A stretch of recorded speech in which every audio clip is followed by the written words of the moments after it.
അയ്യോ, കഴിഞ്ഞ 2-3 ദിവസമായിട്ട് ഞാൻ അനുഭവിച്ചുകൊണ്ടിരുന്ന ട്രോമ എന്താ നിനക്ക് അറിയാത്തോണ്ട്. പറഞ്ഞായിരുന്നല്ലോ നീ എവിടെയോ ട്രാപ്ഡ് ആയിരുന്നോ, നിന്റെ ഫോൺ എന്തോ ഹാക്ക് ആയെന്നോ. ഇതെല്ലാം ശരിയാണെങ്കിലും you know what Aadi, I don't care a damn. അയ്യോ അയ്യോ, ഇനി എന്നെ കാണാനോ ഒന്നും പ്രൂവ് ചെയ്യാനോ വരരുത്. ഞാൻ കണ്ടതാ അന്ന് നിന്റെ വീട്ടിൽ നമ്മൾ ആഘോഷം കഴിഞ്ഞ് ഇറങ്ങി വരുന്നത്. അപ്പോഴും ഞാൻ വിളിക്കുമ്പോൾ നീ തന്ന റിപ്ലൈ മെസ്സേജസ് എല്ലാം എന്റെ മൊബൈലുണ്ട്. അത് ഞാൻ ഇടയ്ക്ക് നീ എടുത്തു നോക്കും. എന്തിനാണെന്നറിയോ? എത്ര വലിയ ട്രാപ്പിൽ നിന്നാണ് ഞാൻ രക്ഷപ്പെട്ടെന്നറിയാം. ഐഷു പ്ലീസ്, ഐഷു എന്താ ഉണ്ടെന്ന് നീ കേക്ക്.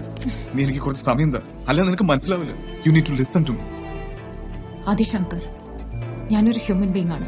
ഇനിയെങ്കിലും ഞാനത് തിരിച്ചറിഞ്ഞില്ലെങ്കിൽ വല്ലാത്തൊരു ഫൂളായി പോകും ഞാൻ. നിന്റെ ലൈഫ് ഡെക്കറേറ്റ് ചെയ്യാൻ മാത്രമാണ് നിനക്ക് മനുഷ്യരുടെ ആവശ്യം. ആ കൂട്ടത്തിൽ ഒരു സഹനടിയായി നിൽക്കാൻ എനിക്കിപ്പോ മനസ്സില്ല. കസ്റ്റമേഴ്സ് വരുന്ന നേരമാണ്. Please leave. I have a life to live.